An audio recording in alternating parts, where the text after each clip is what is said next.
Hi, my name is Kamala Hollis, and for this week 10 lesson, we were given an assignment where we were supposed to talk about crisis management. There's two patient situation here that I will be discussing.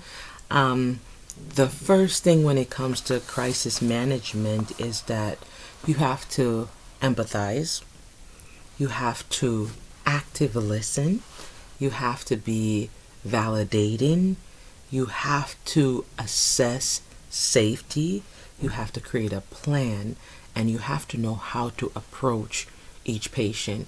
Each patient situation might be different. So, to begin, we'll start with patient one. I'll just summarize what this patient had an issue in the past. He has MDD. He had some pornography addiction in the past. He dealt with that. And to his shocker, he came home to a letter from his wife who took his kids. His wife was cheating on him, and the wife took the kids, left him a letter or a note telling about her infidelity, and then she left. His kids are his life. That's his soul. And as parents, we can relate. If we put ourselves in this patient's shoes, like he changes ways. He thought he was doing something good, and now he's hit with a shocker. And he said something about he wanted to commit suicide. And first, you want to listen. Don't jump to conclusion. You want to hear your patient out. You want to hear what they're saying. So listen, active listen. Validate him.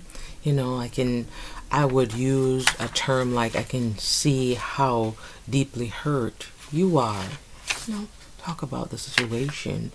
Let him acknowledge his feeling of sadness, betrayal. He might be feeling like, my kids are gone. He might be feeling like he has no hope, hopelessness. So using empathy to relate to patient. Next, you want to approach patient in safety assessment. You want to self-harm. He said something about a gun, right? You want to ask direct questions.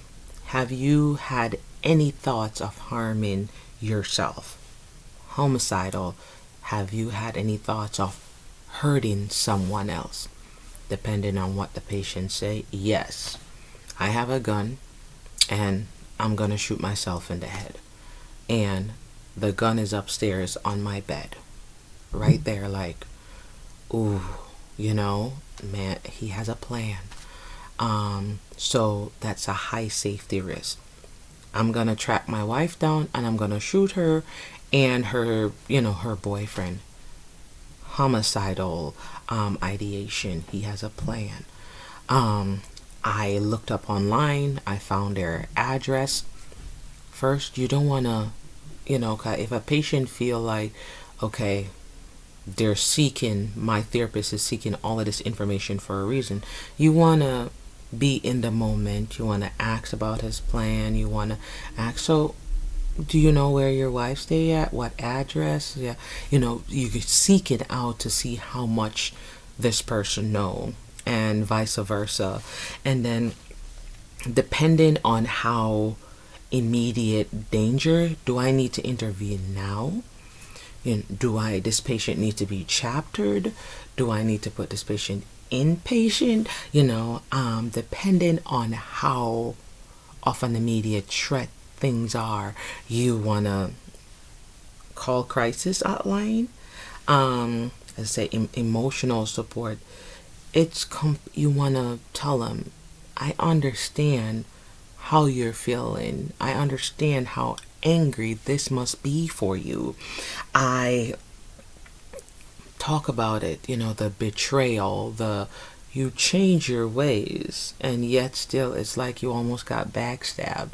You want to make them know that I see you, I relate with you. And then you basically like a practical support. Small steps. You want to give them some instruction, all right? So this is going on. You feel like if they're not an immediate danger, you provide that support for them, something practical. All right, so your wife is gone, your kids are gone. What's next? How are we going to approach this? How can we move forward? How can you move forward with the help of your therapist? Help me, help you, right? You want to reinforce the importance of continuing his medication. Hey, not stop your medication. Your medication is important. Create additional therapy, support groups. Give him like all the information that's necessary, like legal, like as far as your wife getting your kids. Okay, your kids are not gone forever. You want to make it practical, like there are legal custodies that can be taken. You want to give him the resources, like, hey, let's try to figure something out. There is another solution here. Suicide, homicide, those anger, you have to talk your patient down off of a cliff, right? If you feel like now he needs something else for anxiety, some PRN medication, what else can we do? We need some grounding exercise. We need some patient benefit from like, okay, going to the gym. What kind of physical activity can we put in his schedule now? What can we do to like distract him, or how can he deal? What's his coping mechanism for this? If you've never experienced something like this before, how can we cope? And the most important is a follow-up plan. All right. Today, you have suicidal ideation. You have an intent. I feel like you need to go inpatient. That's 1. 2, all right, you feel this way, but are you actually going to carry it out? Do you actually have a plan?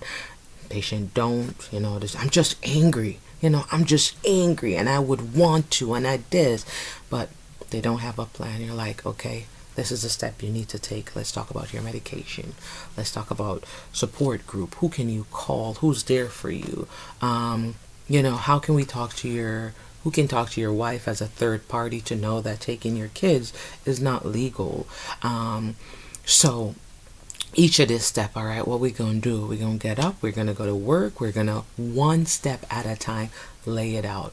And I need to see you back in 48 hours, or I need to see you back in a week. Just be specific. When people are in crisis, they don't think straight, and you want to step by step by step. And that's what we would do for patient in number 1. And I would summarize the key things we discuss. All right, what happened, validate, talk about empathy, talk about his emotion, talk about different steps, and then reassure that you have support. You're not alone. You have support. You're not alone. You have resources. This is not the end. And that's how I would deal with patient in number 1. And let's carry on to patient number 2. Patient number 2 is a new mom, just had her baby. She came in because she's acting a little strange in terms of like the way she's dressing, the way the makeup she's wearing, she's talking about aliens. Husband is concerned because of this erratic behavior, and now you have to find a way to approach this patient. All right, the first thing I would do is like, same thing, you actively listen, see what's going on before you jump and make a conclusion. You want to hear the patient out, even the patient that is like, you hear the husband, but you want to listen to your patient. You want to see the patient. You want to assess the patient. You want to see what's going on. What happened? What caused this patient to be this way? So first thing is there an immediate danger? In any situation we come across with patient, is there an immediate danger? And if there's an immediate danger, is this where, okay, is the patient competent? Do I need to, chapter this patient? Do I need to? So it's like, what medication? All of these is going through your head when you're listening. You're seeing, but at the same time you're making a strategy, like you're trying to okay, this is what's going on. This is what I'm going to do. This is how I'm going to approach this. This is what does this patient need from me at this very moment? So this patient, is the patient immediate threat to herself or her baby? Then you want to see her feelings, emotion, see her functional level, thoughts of, is there any thought, is she going through she's having thoughts of suicide, homicide? Very important. Does she have a plan? Is she going to act on the plan? You want to see what's her support system. What's the husband saying? What's going on, and coping skills. How am I going to approach, what does this patient have for me to help? Or, trying to get to the bottom of this for this patient. Always do risk assessment. Safety first. Any approach we take in our patient's care is safety. God, that's very important when dealing with in the mental health or healthcare in general. It's always, that's the what we call it, the 101 is safety first. After that, we talk about regarding psychosis, consequence, traumatic experience. Why is the patient so all over the place? Aliens. What triggers? Early indicator, warning signs for patient. How would I advise to prepare a crisis plan for this patient? Husband seem involved. Let's get husband involved. Let's see what can we do to make her to change the narrative that we're seeing right now because she's unbalanced. As far as getting the right mental health expert involved, and as we spoke about, same thing patient number 1, patient number 2. What plan is the patient into? Exercise? Is the patient into the different things that they like doing that's gonna change certain things? Emergency backup system, support system. I would actually basically just do the same approach I would take in patient number 1, resources. Give them support group. Let them know that they're not alone. Whatever is going on, you have support and we will figure it out. Meds adjustment. A lot of time patients feel overwhelmed in situation that they're going through. Stressors can make a person become unbalanced and they feel overwhelmed and feel like I'm alone. I need to leave. I need to get out of this situation.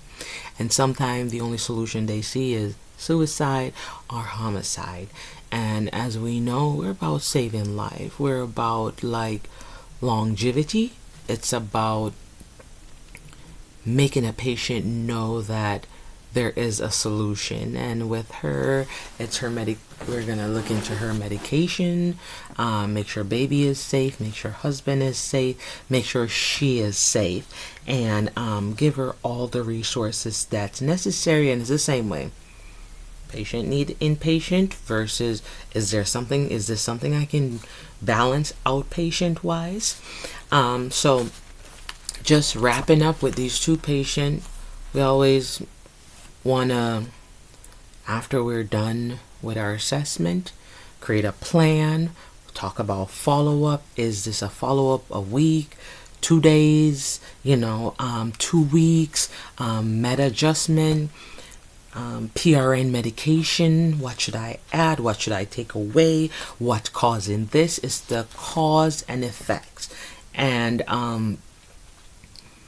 crisis happens, and we have to know the resources, and we have to be aware. We have to active listen, have to be empathetic with patient. We have to know our approach, be non-judgmental. Don't interrogate a patient to make them feel like, okay, what are you doing? You know what I mean? Don't matter the situation. We could be on the other end. As a professional or a prescriber or a therapist, we have to be empathetic and know that the table can turn and we could be the patient at one point. So I've always taken that approach in my career, that anyone I come across, that could be me, that could be my child, that could be my friend, that could be my mom, that could be somebody that I love, that could be. So with crisis management, always take a active listening approach, create a plan, make the patient aware of the plan, check competency, inpatient is warranted, not inpatient, and approach care from there. I hope this video is very helpful, or was very helpful for anyone watching. And if you have any question, email me, send a message at the end of the video, and I will elaborate more. Thank you so much for watching. Have a great day. Bye bye.